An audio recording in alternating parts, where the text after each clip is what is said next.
며느리 사랑은 시아버지라는 말이 있죠. 그런데 이 말을 무색해하는 사건이 벌어졌습니다. 법정에 가게 된 시아버지의 이야기 짚어봅니다.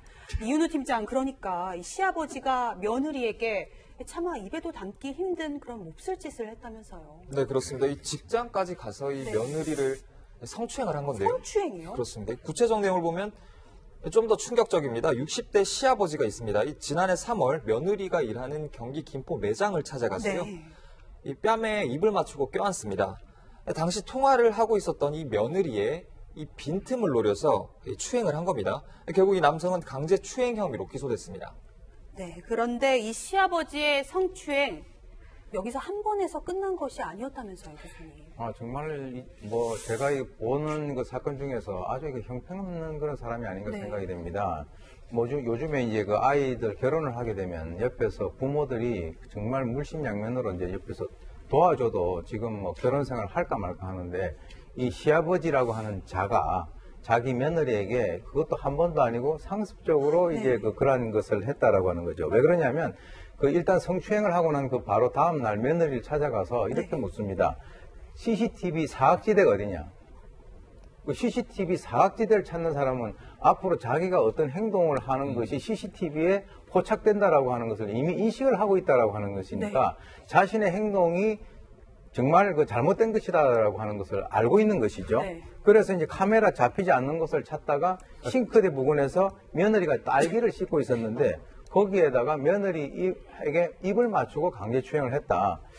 정말 이 시자가 들어가면은 마음대로 이 상대에 대해 가지고 해도 된다라고 하는 이 정말 잘못된 그런 그 생각을 가지고 있는 정말 형편없는 그런 사람 같습니다. 세상에 이 CCTV 사각지대를 묻다니 사실 이 두 번째 범행이 더 주도 면밀했다고 네. 볼 수 있을 것 같은데 애초에 그런 목적을 가진 게 아닌가 의심이 맞습니다. 없습니다. 본인이 그 사전에 그 며느리가 근무하는 매장 찾아가서 네. 얘야 여기 이 매장에는 CCTV가 어디 있냐? 여기저기 알려줬겠죠? 네. 그러니까 CCTV 없는 곳에서 입맞춤을 하면은 CCTV에 안 잡히잖아요. 바꿔서 얘기하면 증거가 없다는 뜻이죠. 동영상이 안 나오니까. 네. 이거 완전히 애초부터 갈 때부터 계획적으로 마음을 먹고 갔다는 이제 그런 생각이 들고요. 네. 요즘에 와서 급작히 시아버지 될 사람들의 어떤 이 범행 같은 게 있는데요. 얼마 전에도 이 포천에 있는 네. 펜션에 며느리 될 아이를 불러가지고 필로폰 주사를 투약하려고 네, 했던 그랬죠. 그 시아버지 예비 네. 후보 시아버지도 있었잖아요. 네. 걱정됩니다, 진짜. 사실 이 시아버지로부터 성추행 피해를 당했을 때 그 며느리 피해자의 심경을 제가 헤아릴 수도 없을 것 같습니다. 사실 이 시아버지에게 당했다는 마음 때문에 그 소갈이가 더 심했을 것 같다는 생각이 들어요. 네, 이제 사실 성범죄가 발생을 했을 때에 이 피해 사실을 누군가에게 털어놓고 상의하고 상담하는 것은 가족이거든요. 그런데 오히려 그런 어떤 위로와 도움을 줘야 될 가족으로부터 성범죄 피해를 당했을 때에 네.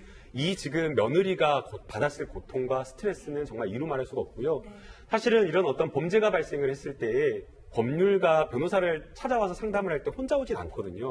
대개는 가족과 함께 힘이 돼주기 위해서 오는데 그렇죠. 그러한 것 자체가 되지 않다 보니까 사실상 이런 어떤 성폭력이나 이런 것들을 당했을 때 가족에 의한 가해자인 경우에는 아예 문제를 해결하지 못하고 끙끙 그냥 앓는 경우가 많고요. 그러다 보니까 지금 이번 사건처럼 상습으로 계속 장기화되는 그런 경우가 너무나 많습니다. 네, 말씀해 주신 것처럼 만약 내 가족에게 내 가족이 이런 일을 당했다면 정말 하늘이 무너지는 심경일 것 같습니다.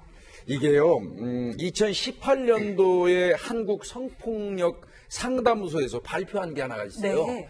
성범죄 피해자 10명 중에 1명은 친족이나 친인척한테 피해를 당한다는 거예요.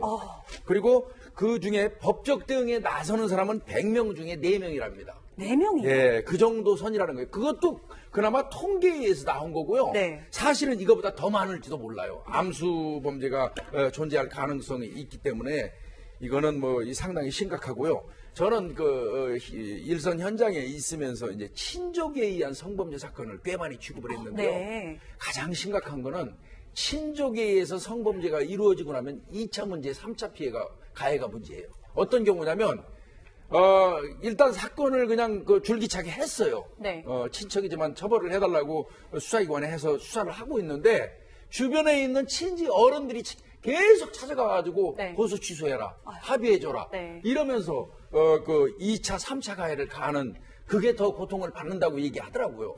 예. 사실 이게 모든 시아버지와 며느리 사이 이런 일은 있지 않습니다. 굉장히 일부의 사례지만요. 교수님 말씀해 주신 것처럼 피해자에게 어찌 보면 침묵을 강요하는 그런 정서가 더 문제인 것 같기도 합니다. 지금 이제 사실 여기 앉아서 이제 방송을 하시는 분들도 참 마음이 불편할 정도로 네. 정말 이 추악한 그런 것들이 이제 그 수면 위로 올라와 있는 건데요. 사실 이렇게 되면은 어떻게 되면 이 가족 관계가 완전히 붕괴돼 버립니다. 그렇죠. 그럼 만약에 이 아들은 그럼 뭡니까? 그러니까 이 자기 아들의 결혼을 해가지고 데려온 이 며느리에게 이런 그 정말 그 짐승 같은 짓을 하는 이런 사람들 같은 경우는 지금 이제 몇 가지 제가 이제 사례를 좀 설명을 드리면 시아버지가 출근 인사를 이유로 해가지고 며느리에게 막 이렇게 끌어안고 스킨십을 하는 그런 경우도 있고요. 그래서 이제 친딸처럼 예뻐하는 거 알지? 내 무릎 위에 올라앉아라. 너만 보면은 난 키스를 하고 싶다. 이렇게 해서 아이고. 며느리가 뭐라 그랬냐면 이 과한 스킨십은 안 했으면 좋겠다라고 하는 문자를 보내가지고 그것이 이제 결국 나중에 이제 징역 2년 6개월이 선고된 사례가 있었고요. 네. 또 이제 아들이 이제 사망했어요.